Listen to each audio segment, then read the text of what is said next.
बिस्मिल्लाहिर्रहमानिर्रहीम। अस्सलाम वालेकुम नाज़रीन, आप यूट्यूब चैनल देख रहे हैं। मैं इमरान खान हूँ। एक अमेरिकन पेपर में और उसमें दावा ये किया गया कि इस रिपोर्ट को रुकवाने में मिलिट्री एस्टेब्लिशमेंट का फ़ायदा था पाकिस्तान की, और मिलिट्री एस्टेब्लिशमेंट ने धांधली की और उसके बाद ये रिपोर्ट थी, इस रिपोर्ट को रुकवा दिया गया, ये नहीं छपी। अब ये रिपोर्ट नहीं छपी तो इसका फ़ायदा पाकिस्तान में जाली रजीम को हुआ है। उन्होंने वो सारी तफसीलात बताई, मैंने आपको पिछले वीलॉग में बता दी हैं। अब वो कंफर्म कर रहे हैं कॉमनवेल्थ। वो कहते हैं जी कि बिल्कुल हम इस बारे में आगाह हैं कि ये रिपोर्ट जो है वो अभी तक पब्लिक नहीं हुई, लेकिन आने वाले दिनों में हम इसको पब्लिक कर देंगे। और वो कह रहे हैं इस रिपोर्ट के बारे में हमने पाकिस्तान की हुकूमत को और पाकिस्तान के इलेक्शन कमीशन को ये रिपोर्ट हमने पहले ही भिजवा दी थी, मुकम्मल रिपोर्ट, और ये अभी पाइपलाइन के अंदर है तो जल्दी पब्लिक हो जाएगी। सवाल ये पैदा होता है कि इससे पहले जो रिपोर्टें थी वो तो इलेक्शन हो गया तो 10-15 दिन में, 20 दिन में पब्लिक हो जाती हैं, 1 महीना मैक्सिमम। यहाँ इलेक्शन हुए तकरीबन अब तक जो टाइम गुजर चुका है वो बहुत लंबा है। इलेक्शन को हुए 2.25 साल हो गए ऑलमोस्ट, और 2.25 साल के बाद अब ये रिपोर्ट जो है कह रहे हैं कि आने वाले दिनों में शाया की जाएगी, और वो भी तब जब इसके बारे में खबर छप गई। एक और हैरत अंगेज़ बात है, वो ये है कि पाकिस्तान तहरीक इंसाफ ने बतौर जमात अभी तक इस मामले के ऊपर कोई ख़ास आवाज़ नहीं उठाई। कुछ लोगों ने सोशल मीडिया पर रोला डाला है, तैमूर झगड़ा साहब हैं, बाकी कुछ और लोग हैं, उन्होंने थोड़ी बहुत आवाज़ उठाई है, लेकिन बतौर सियासी जमात जैसे इन्हें रोला डालना चाहिए था, तहरीक इंसाफ ने इस पर शोर नहीं मचाया, बल्कि टैग करना चाहिए था कॉमनवेल्थ को, इन लोगों को, उनके ऑब्जर्वर्स को, और उन्हें कहना चाहिए था कि आपकी रिपोर्ट किधर है भाई, इलेक्शन के बारे में आपने क्यों नहीं छापी अभी तक। लेकिन ये शहबाज गिल साहब और शहजाद अकबर साहब, ये दोनों पाकिस्तान से बाहर मौजूद हैं, और पीटीआई के वो लोग जो एस्टेब्लिशमेंट के टट्टू बनते हैं बाज़ औक़ात, वो शहबाज गिल पे और ये जो बाहर बैठे हुए लोग हैं जिनमें शहजाद अकबर हैं, इन दोनों को यूट्यूबर कह के चढ़ाते भी हैं और इन दोनों पे तनकीद भी करते हैं कि जनाब ये बात नहीं बनने देते, ये हमारी डील नहीं होने देते, तो उनको इस बात का तकलीफ है। तो अब देखें, इन दो लोगों ने ये मामला उठाया ज़्यादा। मेरी ओवरसीज़ पाकिस्तानियों से कुछ मुलाकात हुई है यहाँ बरतानिया में, और मुझे कुछ मैंने खबरें इकट्ठी की हैं, वो मैं आपके साथ शेयर कर लेता हूँ अभी।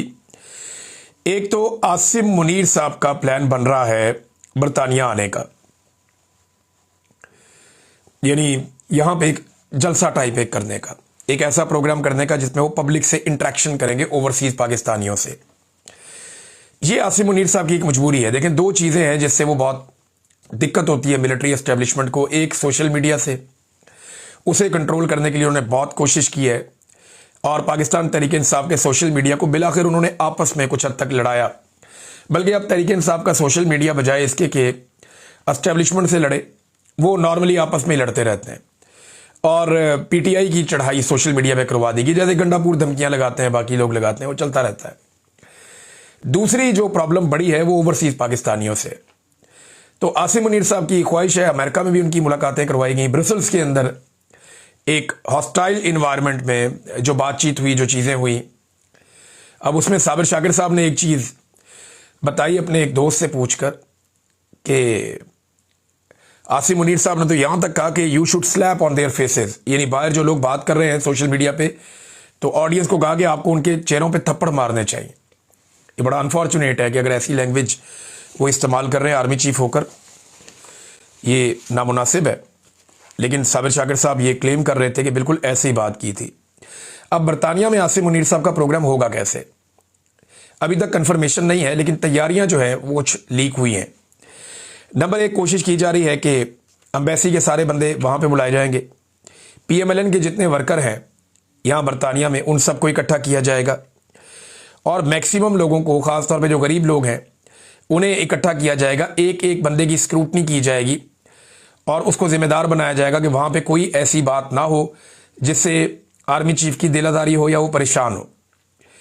फिर पाकिस्तान से बंदे आएंगे, उसके बाद जो यूरोप के अंदर जो आजमूदा बंदे हैं वो भी बुलाए जाएंगे, और इस तरह लंदन में, बरतानिया में आसिम मुनीर साहब का एक प्रोग्राम डिज़ाइन किया जाएगा। इसकी तैयारियाँ हो रही हैं। अब ये तैयारियाँ करके 400-500 बंदा शायद इकट्ठा कर लें, मे बी, हो सकता है कर भी लें। पाकिस्तान के अंदर भी एक पीएमएलएन का प्रोग्राम था, काफ लीग के और नून लीग के बंदे आए थे बहुत बड़ी तादाद में, कईयों को टिकट दे के बाहर से बुलाया गया था कि ये इन्वेस्टर्स हैं, ये आ रहे हैं। 1 रुपए की इन्वेस्टमेंट वो नहीं लेकर आए पाकिस्तान में, जिन्हें इन्वेस्टर्स कह के बुलाया गया, वो बेचारा कोई टैक्सी ड्राइवर है, कोई और काम करता है, वो मेहनत मजदूरी करते हैं बाहर मुल्कों में, उनको बुला लिया इन्वेस्टर बना के। फिर जब बंदे कम पड़ गए तो वहाँ पाकिस्तान से बंदे पकड़ के बैठा लिए कि जनाब ये सारे ओवरसीज़ हैं। आर्मी चीफ ने जाके वो सियासी जलसे से खिताब भी कर लिया। अब यहाँ पे भी इसी तरह एक सियासी जमातों का जलसा इकट्ठा किया जा रहा है जिससे आर्मी चीफ खिताब करेंगे, मगर ओवरसीज़ पाकिस्तानियों ने इसके लिए एक प्लानिंग की है।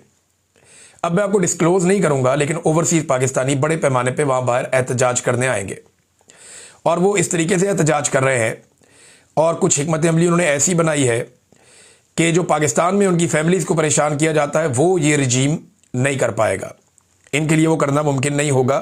बकौल ओवरसीज़ पाकिस्तानियों को उन्होंने अच्छा बंदोबस्त किया इस मरतबा। लेकिन अभी तक जो है यहाँ बरतानिया में जो एस्टेब्लिशमेंट है पाकिस्तानी, उन्होंने अभी तक फाइनल नहीं किया कि क्या वाकई आसिम मुनीर साहब को बुला के ये वाली सारी कार्रवाई होगी या नहीं होगी।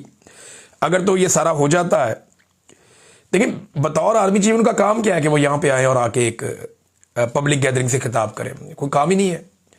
दिफा का काम है, जाएं अपना काम करें। मईशत के अंदर घुसने का कोई काम नहीं है, फॉरेन पॉलिसी में घुसने का कोई काम नहीं है, ओवरसीज़ पाकिस्तानियों में या पब्लिक में घुसने का कोई काम नहीं है, उनका अपना काम है। क्या आपने सुना कभी रशिया का, इंडिया का, चाइना का, बांग्लादेश का इनके आर्मी चीफ आए और आकर ओवरसीज़ कम्युनिटीज से खिताब करते फिरें? ऐसा तो दुनिया में कहीं नहीं होता।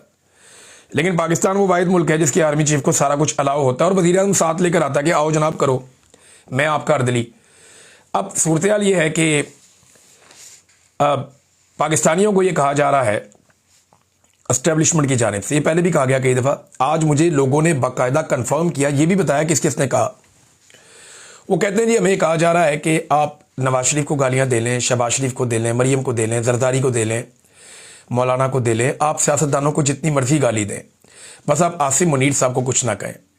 हमारी ये ख्वाहिश है कि आप सियासतदानों को गंदी गालियां दें, कुछ भी कहें, ये इसी काबिल हैं, लेकिन आप आसिम मुनीर साहब को कुछ ना कहें तो हम आपके लिए गुंजाइश पैदा कर देते हैं, आप अपना एहतजाज कर दें, हम अपना प्रोग्राम कर देते हैं।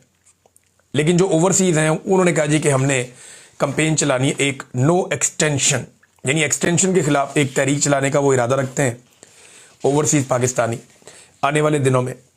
दूसरा, जो कॉमनवेल्थ के खिलाफ भी एक एहतजाज की कॉल जो है वो अब शुरू होने जा रही है, इसके ऊपर गौर कर रहे हैं ओवरसीज़ पाकिस्तानी के कॉमनवेल्थ ने रिपोर्ट क्यों नहीं अभी तक जारी की, इतना अरसा क्यों छुपा कर रखी, इस पर भी वो एहतजाज करने जा रहे हैं। और जो पाकिस्तान में बरतानवी सफ़ीर हैं उनके हवाले से मैंने देखा और सुना कि ओवरसीज़ पाकिस्तानियों के बड़े तहफ़्फ़ुज़ात हैं। वो ये कहते हैं, महसूस होता है कि जैसे पाकिस्तान के अंदर जो बरतानवी सफ़ीर हैं वो शायद पाकिस्तानी मौजूदा रजीम का हिस्सा है और वो इस तरीके से चीज़ें करती हैं कि पाकिस्तान में डेमोक्रेसी को, यानी उन्हें लगता है जिन लोगों ने डीरेल किया है वो उनके साथ ज़्यादा उनको देखा जाता है या वो उनकी गुड बुक्स में है। अब इस पर जो है वो ओवरसीज़ पाकिस्तानियों के बड़े तहफ़्फ़ुज़ात हैं। वो कहते हैं जी हम कुछ खतूत भी लिखने वाले हैं और अपने अपने MPs को भी हम लिखेंगे, अपने अपने इलाकों में जो MPs हैं उन सबको लिखेंगे और हम इस पर एहतजाज भी करेंगे, आवाज़ भी उठाएंगे। अब ये चंद चीज़ें हैं जो ओवरसीज़ पाकिस्तानी आने वाले वक्त में करने जा रहे हैं। इसमें एक चीज़ मैं आपको और बताऊं कि आज के दिन में तोशाखाना 2 केस भी लगने वाला है अडयाला जेल में। तो केस लगता है तो वहाँ पे अंदर लोग भी जाएंगे, जब जाएंगे तो इमरान खान बोलेगा, जब इमरान खान बोलेगा तो सब सुन